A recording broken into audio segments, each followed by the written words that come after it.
Assalamualaikum warahmatullahi wabarakatuh. Nama saya Fikri Malik Santosa. Yang terhormat kepada Mbak Ninda dan teman-teman sekalian. Kali ini saya ingin menjabarkan tentang penelitian saya, yaitu yang pengaruh tayangan YouTube Gadgetin terhadap pemenuhan kebutuhan informasi tentang smartphone bagi subscriber. Oke, bab 1. Pendahuluan, peran YouTube di Indonesia tidak lain sebagai sarana penyampaian informasi bagi masyarakat halayak. Kini YouTube tidak hanya menjadi sarana penyampaian informasi, namun dapat dijadikan lahan bisnis bagi penggunanya yang mempunyai kreativitas dan keunikan dalam menyampaikan suatu informasi seperti berita olahraga, otomotif, dan smartphone. Salah satunya channel Gadgetin. Channel ini dibawakan oleh David Brandy atau sering disapa sebagai David Gadgetin. Bagi David, kemajuan smartphone saat ini sangat cepat. Oleh karena itu, David merasa membuat ulasan tentang smartphone ini merupakan peluang untuk konten channel YouTube pribadinya, agar penonton mendapatkan informasi yang lebih mendalam. Penelitian ini tidak bertujuan untuk mengetahui seberapa pengaruh tayangan YouTube Gadgetin terhadap pemenuhan kebutuhan informasi tentang smartphone bagi subscriber. Bab 2. Tinjauan pustaka. Penelitian ini tidak luput dari penelitian terdahulu. Berdasarkan penelitian yang dilakukan oleh Iksan et al. Yang berjudul Pengaruh YouTuber Gadget Review, Word of Mouth, dan Product Features terhadap minat membeli produk smartphone merek Samsung di Indonesia. Di dalam penelitian ini ditemukan bahwa YouTuber Gadget Review tidak memiliki pengaruh terhadap minat beli produk. Sedangkan penelitian yang dilakukan oleh Herdodon dan Nintias 2019 yang meneliti pengaruh terpaan tayangan YouTube Londo Kampung terhadap tingkat pengetahuan bahasa Surabayaan pada subscriber di Surabaya. Hasil yang menunjukkan tayangan Londo Kampung mempunyai pengaruh yang cukup signifikan terhadap pengetahuan bahasa Jawa. Sedangkan penelitian yang dilakukan oleh fellow kami 2021 yang berjudul To Study the Impact of YouTube Tech Influencer on the Customer Buying Behavior of Electronic Gadget. Temuan menunjukkan bahwa influencer YouTube memiliki dampak positif pada pengaruh sosial, kepercayaan konsumen, serta informasi mengenai elektronik melalui mulut ke mulut. Kebutuhan informasi. Kebutuhan informasi terbagi dalam 3 konteks, diantaranya kebutuhan terkait dengan lingkungan seseorang, peran sosial, dan personal. Sedangkan pemenuhan informasi menurut gua antara lain Curated Need Approach, Everyday Need Approach, Exotic Need Approach, Catching Up Need Approach. Theory Uses and Gratification. Teori uses and gratification merupakan penggunaan media massa yang berdasarkan motif-motif tertentu yang digunakan oleh pengguna. Media dianggap mampu memenuhi motif-motif pengguna tersebut. Jika motif ini sudah terpenuhi, maka kebutuhan pengguna juga akan terpenuhi. Bab 3.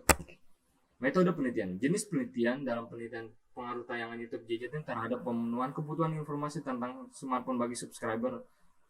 Jenis penelitian ini yang digunakan adalah kuantitatif. Pendekatan dalam penelitian ini ialah kuantitatif, dikarenakan angka-angka sebagai alat menemukan keterangan terhadap data yang ingin diketahui.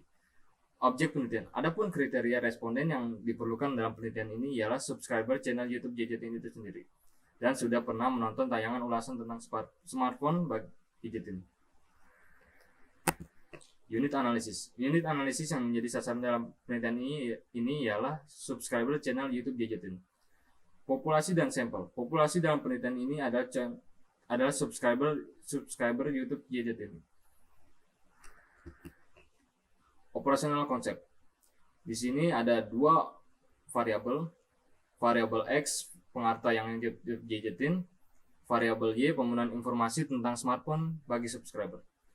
Sedangkan di sini ada 6 dimensi, yaitu durasi, frekuensi, Curated Need Approach, Everyday Need Approach, Exotic Need Approach, Catching Up Need Approach.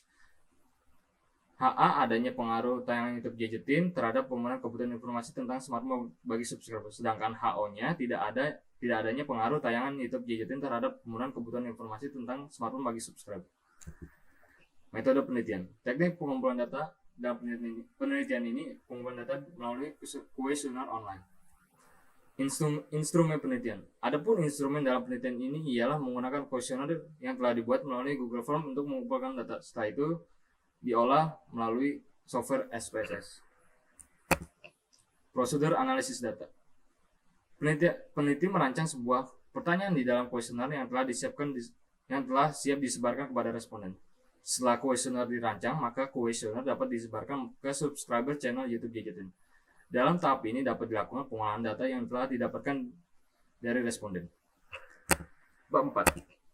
Jenis penelitian yang digunakan pada penelitian ini ialah kuantitatif. Adapun data yang terkumpul berupa angka-angka, skala yang digunakan pada kuesioner untuk mengumpul data ialah skala Likert 1 sampai dengan 5. Pada bab ini, peneliti akan menjabarkan analisis atau hasil data yang sudah ditemukan atau yang sudah diperoleh sebelumnya. Analisis deskriptif responden. Jenis kelamin.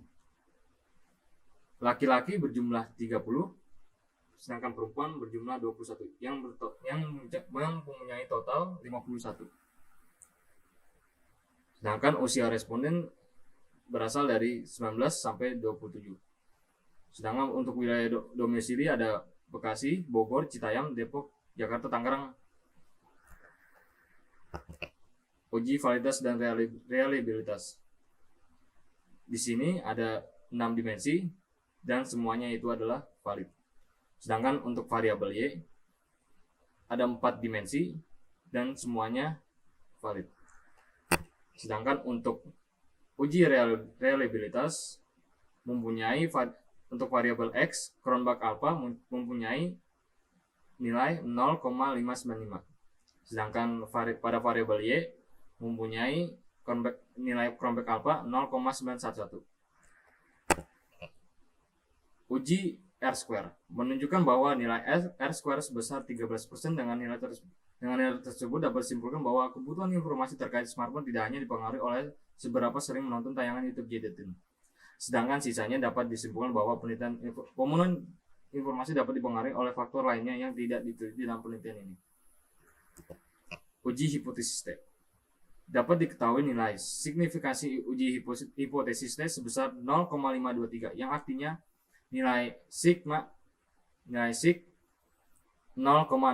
sedangkan HA ditolak, sedangkan HO diterima, sehingga dapat disimpulkan bahwa terdapat tidak adanya pengaruh terhadap penonton channel YouTube Gadgetin terhadap pemenuhan kebutuhan informasi.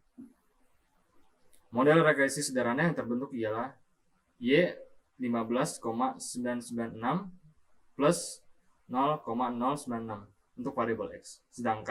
Sehingga hal itu menunjukkan jika terdapat peningkatan variabel X sebesar satu satuan, maka variabel Y juga akan mengalami peningkatan sebesar 0,096. Kesimpulan dasar. Dengan nilai sebesar 13% tersebut dapat disimpulkan bahwa kebutuhan informasi terkait smartphone tidak hanya dipengaruhi oleh seberapa sering menonton tayangan YouTube Gadgetin. Sedangkan 87% dapat disimpulkan bahwa pemenuhan informasi dapat dipengaruhi oleh faktor lainnya. Adapun saran yang dapat diberikan oleh penelitian selanjutnya diharapkan memperbanyak dimensi dan memperluasnya, serta memperbanyak jumlah sampel pada penelitian yang akan diuji, sehingga dapat meningkatkan pengaruh suatu tayangan terhadap pemenuhan kebutuhan informasi. Sekian dan terima kasih.